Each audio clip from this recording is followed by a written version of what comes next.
What up? It's your boy, the Incredible Man, and yes, I'm back at it again. And this is Crisis Part 4. I think that's right. And I know I didn't talk about the Batwoman or the Black Lightning episode.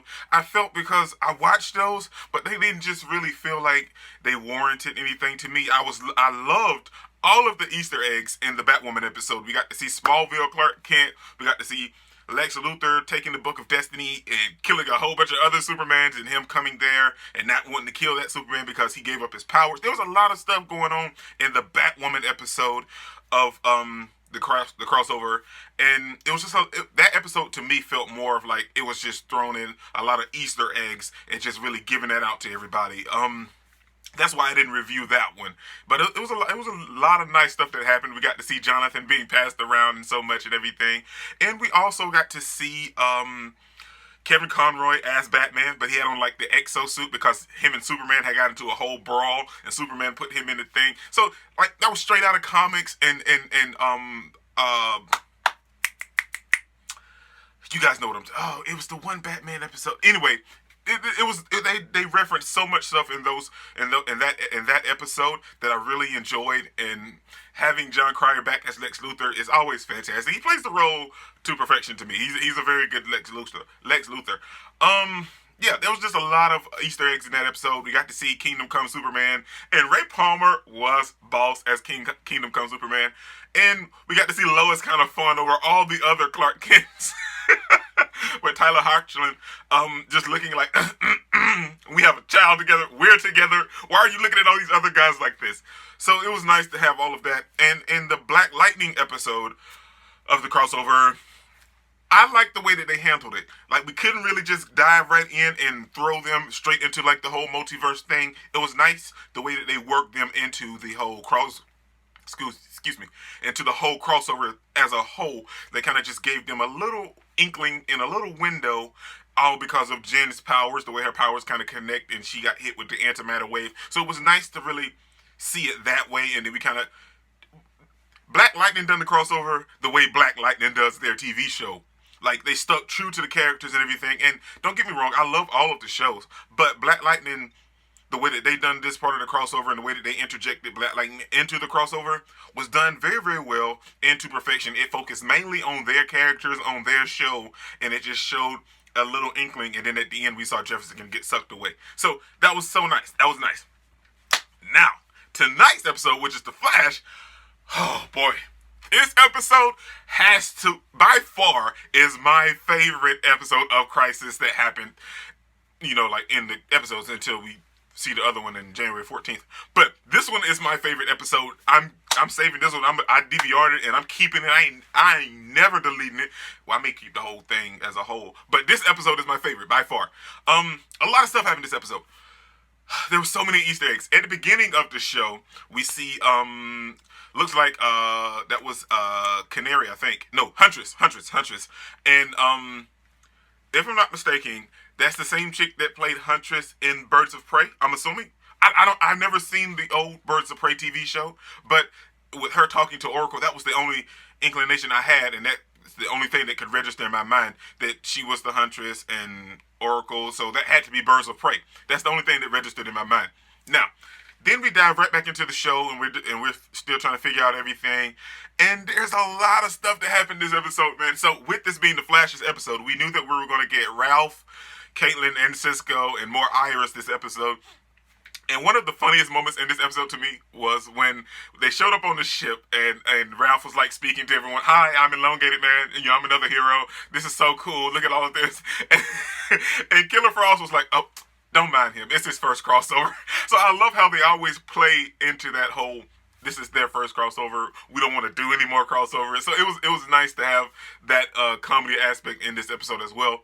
But we have a lot of stuff going on with the Anti-Monitor and the Monitor. We see a softer side of the Monitor this episode, and we knew that the Anti-Monitor planted everything for Nash to find, to trick Nash into everything. So that was nice to find out, and it tied everything that we were wondering about from the Flash's episode with Nash. It tied all of that together and showed everything. Now, something I really want to touch on before I get into some of the other stuff was the article.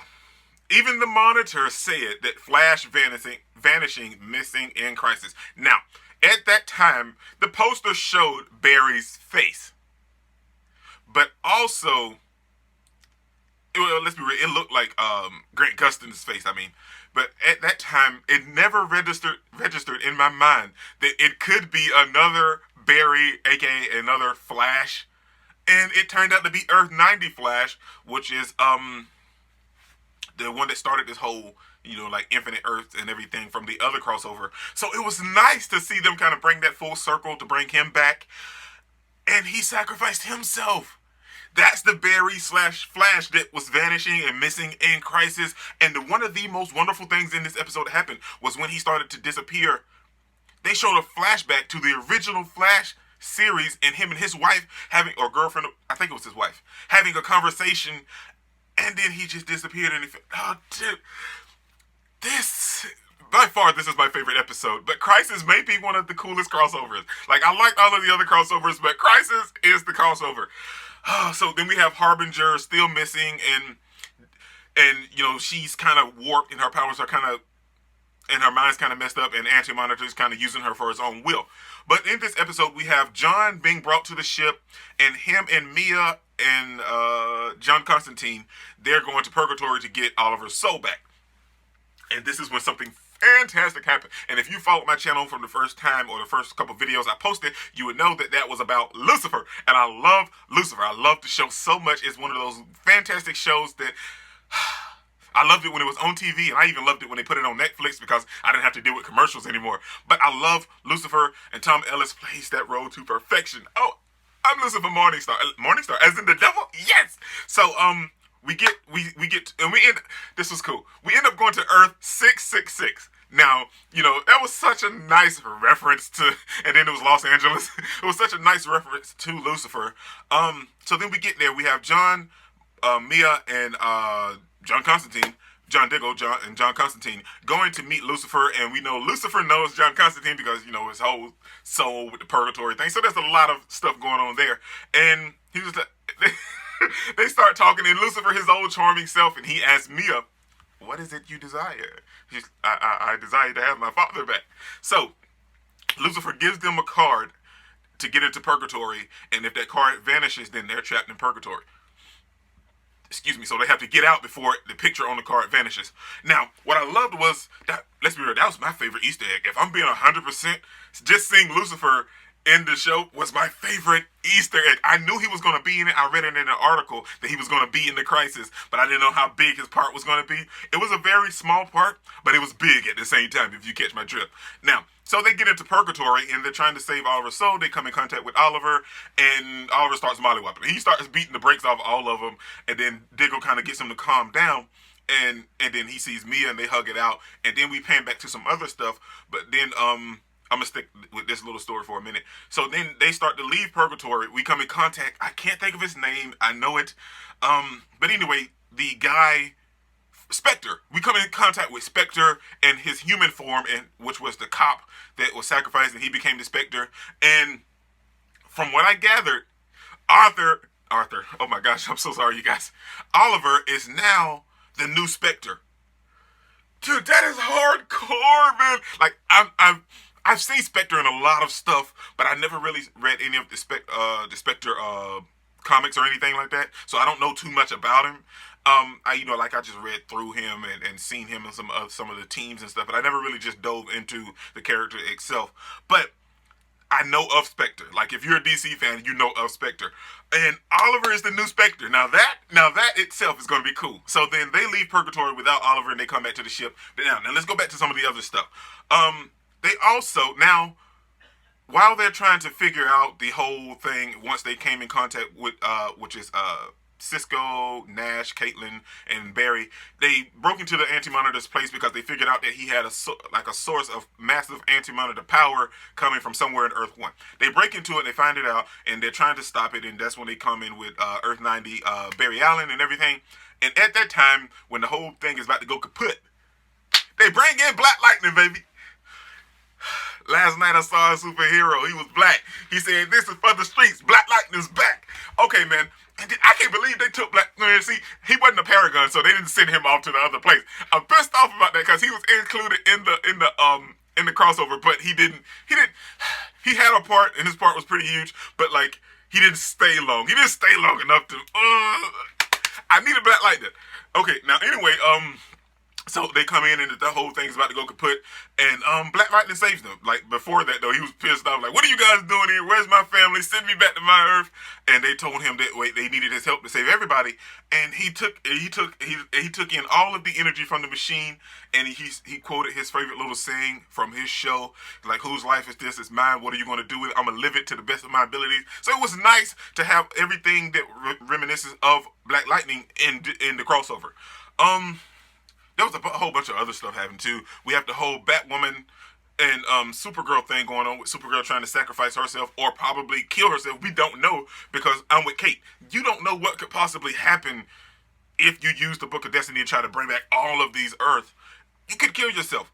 And I was thinking that Kate, I knew that when Kate said, and Supergirl told her, like, well, stop me. And she was like, well, I got the kryptonite, so I could put you down.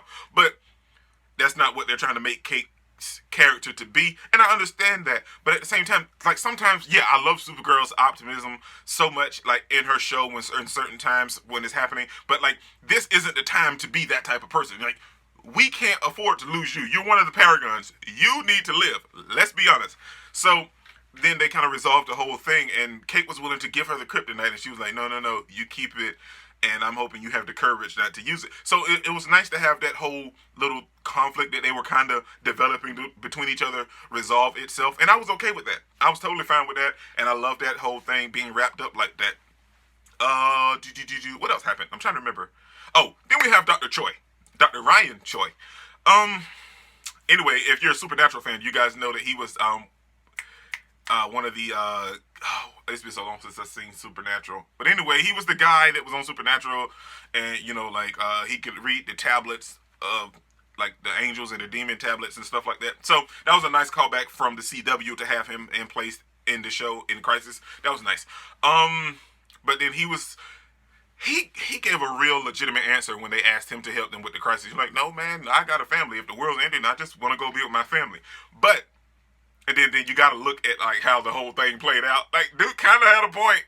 But with him being one of the Paragons and everything else, we need you, and there's a possibility we can unwrite all of this. So come with us. Like, and Iris kind of really got through to him, and I understand. And you got to understand where Iris was coming from. Like, yeah, we're normal people, but the world needs us. And the heroes need us, so we can remind them what they're fighting for and why they are fighting. So it was nice to have that. And let's be real, they killed a lot of people, man.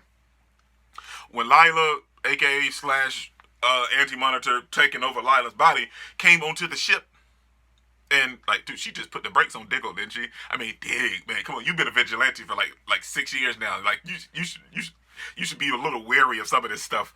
But I know it's his wife. She caught him off guard. But if I'm being honest, they killed a lot of people. They killed Tyler Hoechlin, Superman, and I don't know, like, I saw some laser beams shoot cross back there in the back, and I don't know if they saved Lois or not, but let's just go with it for now that they killed Lois, they killed Jonathan, they killed Black Lightning, they killed Ralph, they killed Caitlin, they killed Cisco, they killed a lot of people that was left on the ship itself. So or even if they weren't on the ship, they just evaporated the whole Earth, so like, they're dead regardless. So the only ones that are living are the 7 Paragons, and Kingdom Come Superman was in that, and I don't know how I feel about that with Lex Luthor taking his place. I was wondering what was happening to him, and it finds out that Lex took and wrote his name on the paper from the Book of Destiny. He ripped the page out and wrote his name on the paper, like, Lex Luthor. Okay, what are we gonna do to save him? It was so crazy, but that's Lex Luthor. He cares about himself. Let's be honest. And I think maybe it's not a bad thing. I felt a little weird watching it, but maybe I'm okay with it now because I think Lex may be one of the deciding factors in helping them. Because with a villain, you won't have that whole, well, he's defeated now, let's just go away or turn our backs on him or lock him up or anything. No. With Lex there, you like, pew! Okay, he's dead. Now we can go back to living our life and being, Lex being on the team may be be that deciding factor in the end of everything when you really needed it to. But I'm sorry I didn't talk about the other two episodes. I didn't feel like they really just warranted a whole bunch of stuff, because it was just, to me, it felt like it was more of an Easter egg thing in the Batwoman episode, and in the Black Lightning episode, it was just more like a Black Lightning episode, and it just focused on incorporating Black Lightning into the crossover. And I'm pretty sure at the next crossover they may do it different. But honestly, I'd be okay if they still do it like this. Just hint at them crossing over to the show, and then like just bring Black Lightning or Thunder or Lightning over to the show. I'm okay with that. But this is your boy Incredible, man. Don't forget to smash the like button till you can't smash it anymore. Comment down below, and I'll be sure to respond to each and every one of them, and subscribe. But only if you really want. Peace out, man.